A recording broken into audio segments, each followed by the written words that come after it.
So let's just kind of go over some of the things in this book. Again, like I said, bunch of time slips, and these are all dated from 1998, I believe. Yep, there you go. September 18th of 1998. And again, it's the left lane, car 101.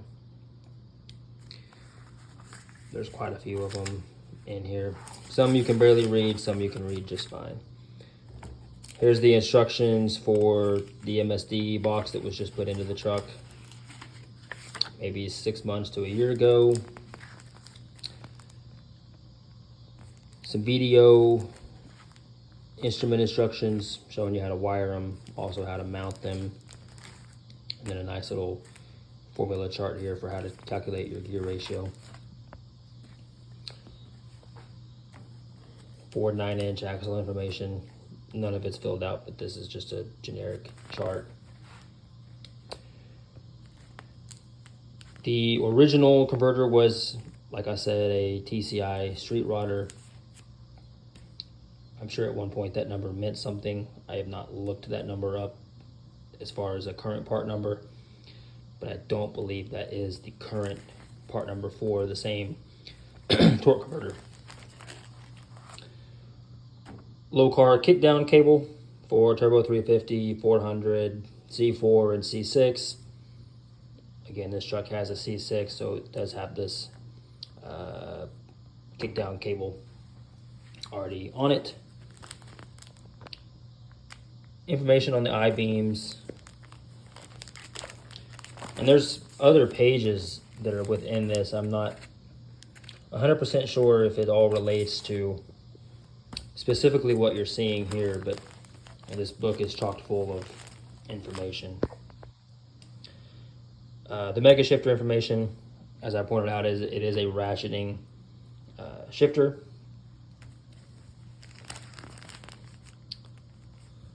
Grant steering wheel installation instructions.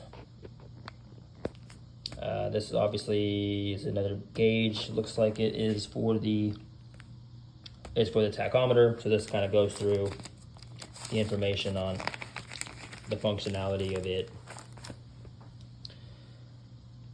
Edelbrock Performer 460 manifold. Again, just generic information on it. Water pump gasket installation. Here is the cam specs of the truck. It is a comp cams. Not sure on the number. Sorry. There you go. 34-331-4. Not sure if that number still applies to what's currently being manufactured today, but this is the specs of the cam that is in the pickup.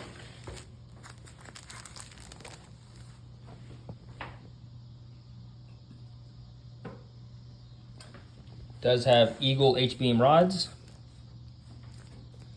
And that's the specifications on it. ARP head bolts. Some carburetor adjustment information.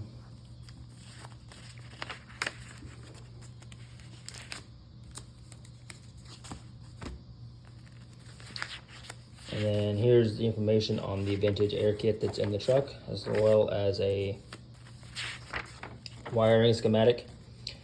Now keep in mind that this is probably generation 1, maybe generation 2 of vintage air. And I believe they are on 4, 5, maybe even 6 now. So what you'll find online is a little bit different than what's in this book, which is kind of one of the reasons why I've not really dove into why the heat may not be working the way you would expect it to. Like I mentioned, Davidson Unified distributor. And you can see the calibration is at 22 degrees, 3,400 RPM.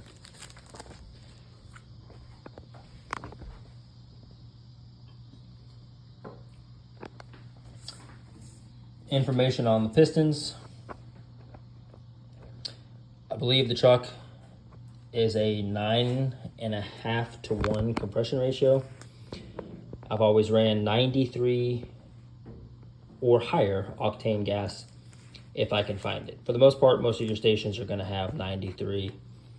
I've come across a couple that have 94. When I come across those, I'm buying 94 for the pickup. But that is your piston information there. Information here on the rods. Like I said, they're H-beam rods. It has a Moroso deep sump oil pan. It's a front sump. 8-quart capacity plus 1 for your filter, so for a total of 9 quarts total capacity. This was the original fuel rail that was on the truck. I started having some issues with the O-rings in this log leaking, and replaced it with an AN style log as seen in one of the previous videos. The original fan was a Flexolite fan. Since then it has been upgraded to electric, and the electric fan on there has a thermal switch that kicks on at 195 and kicks back off at 180. Coupled with a 180 degree thermostat, the truck stays around 180 degrees going down the road, no issues whatsoever. This cooler here is for the transmission cooler. It has an 8-inch fan. I believe it's 8-inch, it might be 10-inch, but it is actually mounted right there, right underneath the rear quarter. And it's on a switch as well to kick on at, I believe, 220 and off at 205. And then, like I said, just pages and pages and pages of receipts.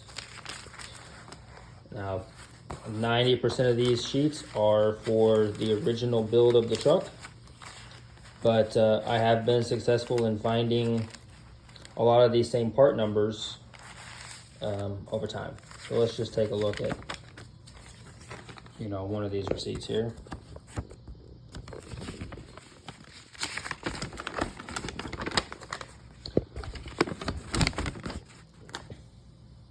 Looks like it's some sort of a head stud kit, ARP, and then there's the part number,